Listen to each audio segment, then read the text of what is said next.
बच्चों tricky math Sunil से channel पे आप सभी का स्वागत है। आज हम लोग कक्षा 10 के मैथ का सवाल देखेंगे। चैप्टर 4.3 का छठवां क्वेश्चन देखेंगे। 5 क्वेश्चन हम लोग पिछले वीडियो में देख चुके हैं, तो यहाँ पर देखेंगे छठवां क्वेश्चन है, यदि समीकरण ax² - 8x प्लस a बराबर 0 के मूल बराबर है तो a का मान ज्ञात कीजिए। यहाँ पर a का मान ज्ञात करना है। समीकरण दिया हुआ है, मूल बराबर हो तो हमें यहाँ पर देखेंगे तो विविध कर d बराबर हम जानते हैं b² - 4ac ये फार्मूला होता है। अब जब मूल बराबर हो तो हम d का मान 0 रख लेते हैं, तो यहाँ पर 0 रख लेंगे और यहाँ पर देखेंगे तो b का मान जो है वो -8 है, तो इसका वर्ग कर देंगे। -4 गुणे a का वैल्यू a ही रहेगा गुणे c का मान a हो जाएगा। अब यहाँ पर देखेंगे तो 0 बराबर 8 का वर्ग करेंगे तो प्लस का 64 - 4a² हो जाएगा। ये प्लस के 64 को बराबर के इधर भेजेंगे तो माइनस का 64 बराबर माइनस का 4a² हो जाएगा। माइनस से माइनस कट जाएगा। 4 से अगर 64 को काटे या तो ऐसे लिख ले a² बराबर 64/4 हो जाएगा, तो a² बराबर हो जाएगा 16। a बराबर कौड़ी में 16, तो a बराबर आ जाएगा प्लस माइनस का 4। तो a का जो मान आएगा वो प्लस माइनस का 4 हो जाएगा। तो इस तरह से हम a का मान निकाल लेंगे। यहाँ पर देखें तो माइनस से माइनस काट दिए, फिर ये हो गया हमारा 4a² बराबर 64, तो 4 को बराबर के इधर भेजेंगे तो इसके बटे में आ गया। फिर 64 में 4 की भाग दे देंगे तो 16, फिर स्क्वायर है तो इसको हटाएंगे तो कौड़ी में 16 हो जाएगा। इसका वर्गमूल निकालेंगे तो प्लस माइनस 4 आएगा, तो ये हमारा a का मान हो जाएगा। अब हम लोग देखेंगे इस प्रश्नावली में 7वां क्वेश्चन। निम्नलिखित द्विघात समीकरणों के मूल की प्रकृति ज्ञात कीजिए। यहाँ पर मूलों की प्रकृति बताना है। 7वें सवाल में 4 क्वेश्चन दिया हुआ है, तो पहला सवाल देखेंगे 2x² - 6x + 3 बराबर 0। तो अगर हम पहला सवाल यहाँ पर देखें तो यहाँ पर देखेंगे तो d बराबर b² - 4ac ये होता है। अब यहाँ पर देखेंगे तो d जो है d निकालना है, तो d बराबर b², b का मान देखेंगे यहाँ पर b का मान जो है वो -6 है, तो b का मान रख लेंगे -6, इसका वर्ग तो हो जाएगा इसका वर्ग। फिर -4 गुणे a का मान देखेंगे तो 2 है, तो 2 रख लेंगे। फिर गुणे c का मान देखेंगे तो प्लस का 3 है, तो 3 रख लेंगे। अब इसी को हल करेंगे, d का मान निकालेंगे। तो यहाँ पर देखेंगे तो d बराबर 6 का स्क्वायर करेंगे तो 36 - 4 दूने 8 त्रिके 24।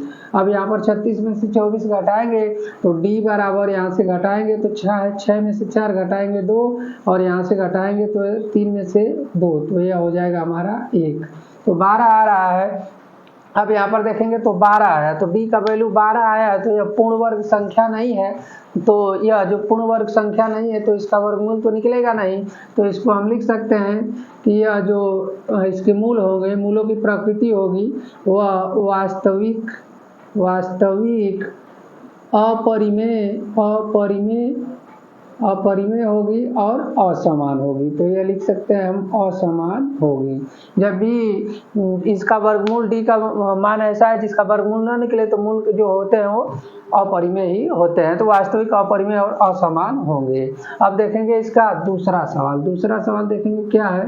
तो यहाँ पर देखेंगे 3x² दिया हुआ है, तो d बराबर b का मान देखेंगे तो प्लस का 2 है, तो 2 यहाँ पर ले लेंगे, 2 का स्क्वायर माइनस यहाँ पर d 2 का स्क्वायर 4 गुणे a का मान जो है यहाँ से ले लेंगे 3 और गुणे c का मान ले लेंगे -1। अब इसको हल करेंगे, यहाँ पर देखेंगे तो ये a का मान है, ये b का मान है और ये c का मान है। तो यहाँ पर b का मान 2 था, 2 का स्क्वायर कर दिए।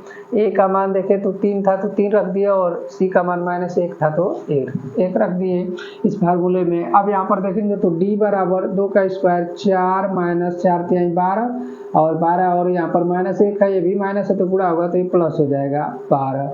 अब इसका देखेंगे तो d बराबर ये आ जाएगा 12 और 4 जोड़ देंगे तो 16। अब 16 का तो वर्गमूल निकलता है, तो इसके जो मूल होंगे, पूर्ण वर्ग संख्या आ गई है, तो इसके जो वर्गमूल होंगे वो होंगे वास्तविक परिमेय और असमान। तो यह हो जाएंगे वास्तविक परिमेय और असमान, क्योंकि यहाँ पर पूर्ण वर्ग है संख्या, इसका वर्गमूल निकलेगा तो ये परिमेय होगा, तो वास्तविक परिमेय और असमान होंगे इसके मूल। अब देखेंगे तीसरा सवाल देखेंगे तो तीसरा सवाल जो है यहाँ पर देखेंगे 8x² + 2x - का 3। तो यहाँ पर देखेंगे तो ये हमारा a का मान है, ये b का मान है और ये c का मान है। तो यहाँ पर रखेंगे समीकरण में d बराबर b² - 4ac।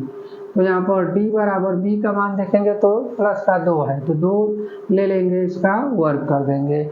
फिर यहाँ पर देखेंगे तो माइनस का 4 गुणे a का मान देखेंगे तो 8 है, 8 ले लेंगे, गुणे c का मान देखेंगे तो माइनस का 3 है, माइनस का 3 ले लेंगे।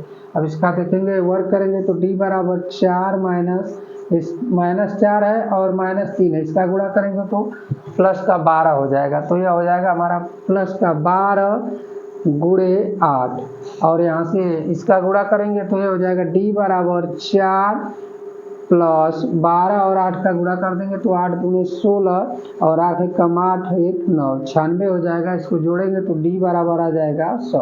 तो d का मान आ गया 100। 100 का वर्गमूल निकलेगा, पूर्ण वर्ग संख्या है, इसके जो मूल होंगे वो वास्तविक होंगे,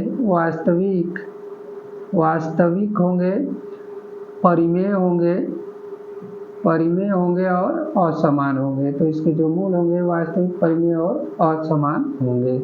अब देखेंगे चौथा सवाल देखेंगे तो यहाँ पर a बराबर ले लेंगे 1, b बराबर ले लेंगे -1 और c बराबर ले लेंगे 1। अब इसको देखेंगे तो d बराबर b² - 4ac।